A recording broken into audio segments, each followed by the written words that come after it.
through hosting Hidayah Center, helps the international community in exchanging the best practices in countering violent extremism in all its forms. At the same time, we will work on strengthening preventive policies through establishment of centers for the rehabilitation of people affected by extremist and terrorist ideologies.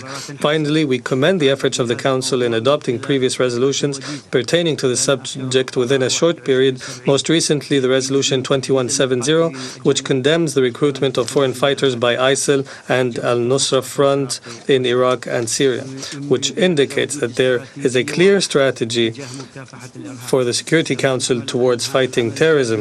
We also hope that this serious effort of the Council will include allowing member states to participate in the discussions in order to ensure that our efforts for combating terrorism are effectively coordinated. Thank you, Madam President. I thank the representative of the United Arab Emirates for his statement and now give the floor to the representative of the Syrian Arab Republic. شكرا السيد الرئيس. Thank you, President. I'd like to thank you for your initiative to hold this important meeting, which is continues the impetus that we're seeing on the international scene, the initiative of a number of parties seeking to combat terrorism, a terrorism that we were the first to denounce, that we have sought to combat and address before it could expand, and even before others became aware of it, the dangers that it posed after a long delay.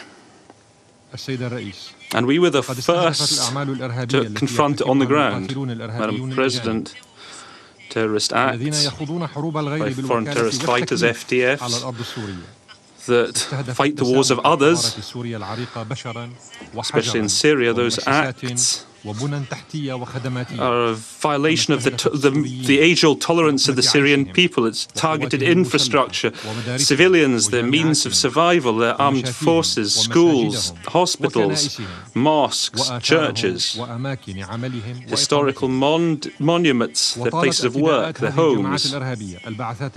These have all been targeted. Those acts, these terrorists have run riot. They've attacked diplomatic missions, humanitarian workers, humanitarian convoys, but those crimes couldn't have taken place without the support that these groups receive from certain governments that are members of this international organization. Those countries provide the media coverage, diplomatic coverage, training, financing, refuge. Airports today are places of reception for these criminals.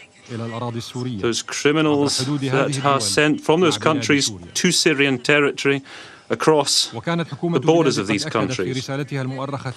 My country's government, in its letter of 28th August 2014 to the Secretary General and to the Security Council President, Syria welcomed the Resolution 2177 2014, considering the fight against ISIL and against all persons and entities linked to Al-Qaeda and ISIL that are operating in Iraq and Syria, while always respecting the national sovereignty and international law. We adopted that position because that resolution was perfectly in line with the position of Syria with regards to terrorism in all its forms. We also noted our willingness to combat terrorism through a regional or international coalition, supported internationally or through agreements or through bilateral cooperation. We are combating terrorism posed by ISIL and al-Nusra, as well as other terrorist groups. The committee, the 1627 committee, did not cite in its list as a result of opposition from a number of countries. For example, Islamic Front is not in that list. We firmly pursue this war that we've pursued for a number of years against terrorism in all its forms, and we support any effort, international effort, any sincere international effort to combat terrorism in all its forms and in all its names. But this must be done while respecting the lives of innocent civilians, while respecting national sovereignty and in step with international law.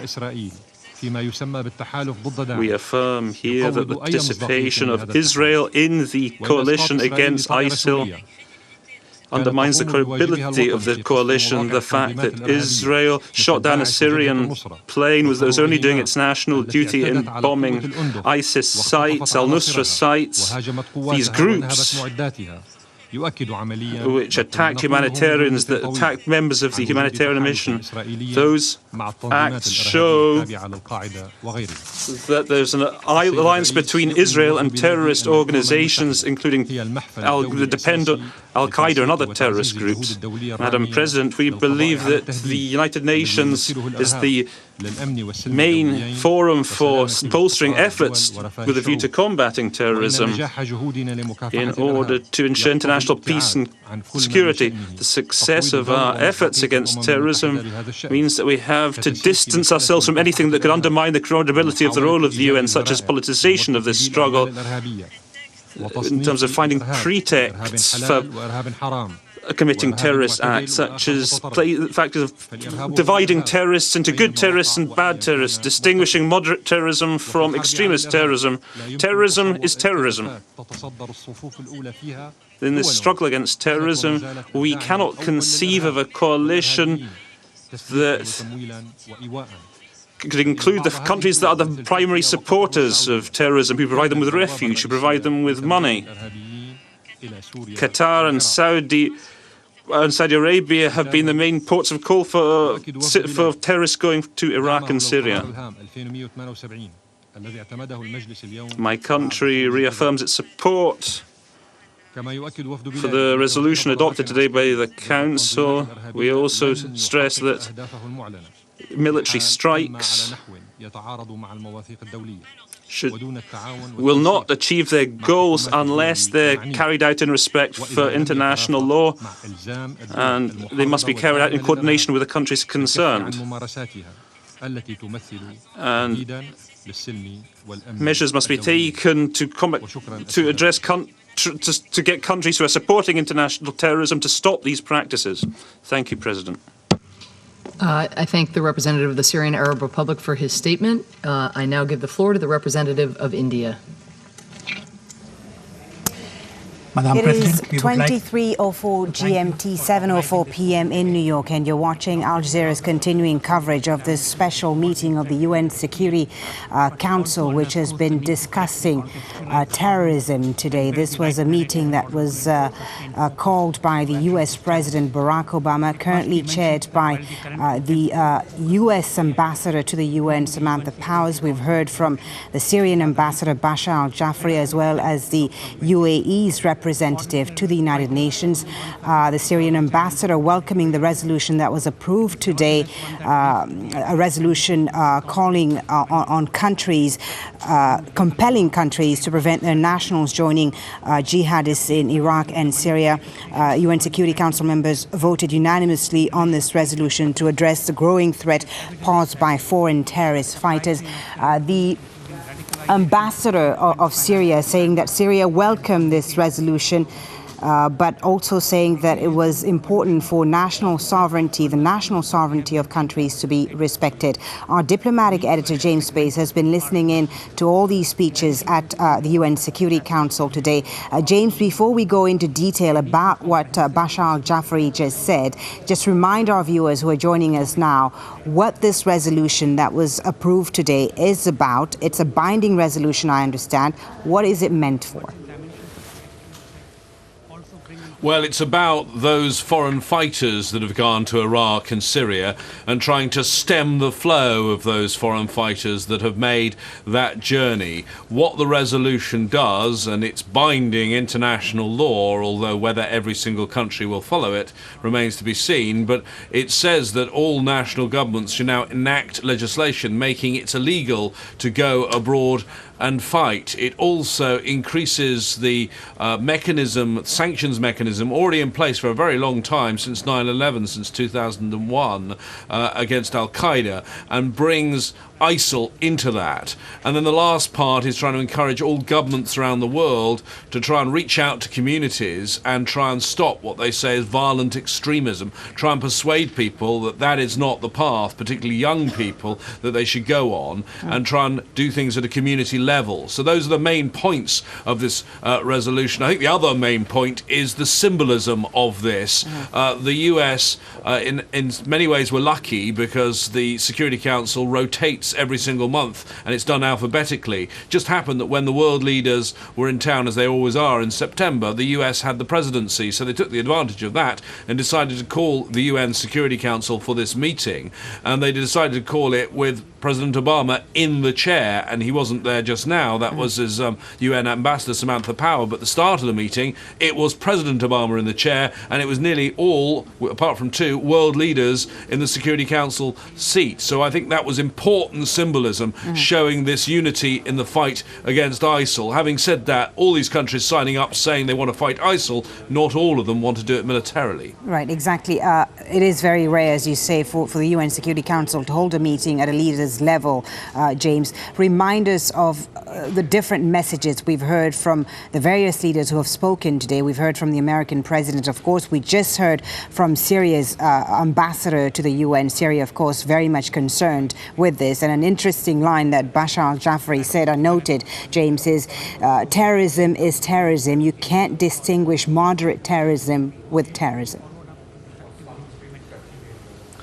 Yes, I thought those lines were interesting. I've been trying over the last couple of days to really very clearly read the Syrian government position, because it has been somewhat confusing. In fact, about an hour ago, I bumped into Bashar al-Jaafari in the corridor and tried to find out a little bit more. He said, really, I had to wait for his speech. We did wait for his speech, and I think we got broad support for that resolution, broad support for the idea of the fight against ISIL. But then I think what the Syrian government are doing are raising the right to object in the future if they feel that they're unhappy that their sovereignty is being breached and things are being done that they don't agree with. That's why they're raising this issue of national sovereignty, and also saying that any attacks must be properly coordinated with them. They're not making a big fuss now, but wait a few weeks and months, because President Obama says this campaign is going to continue and it's going to go on and on. I suspect the Syrian government may reserve the right to change its tune later. Right, but you know, the airstrikes are continuing right now. They started just a few days ago. And from what we understand, James, is that the Syrians were told about the airstrikes against ISIL in Syria before they began.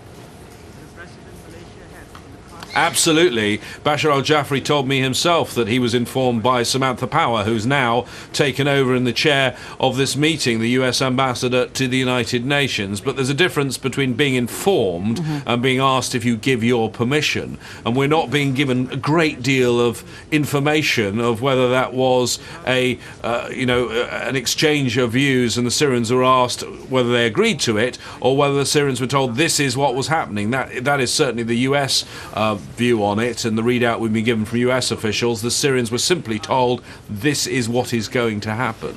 Right, just one last question, James, before we let you go. This coalition against ISIL that's formed right now, it involves a number of countries, but as you rightly pointed out just a few minutes ago, not all of them are directly involved in fighting ISIL. Remind us of the countries that are involved, what their role is, and how they're contributing.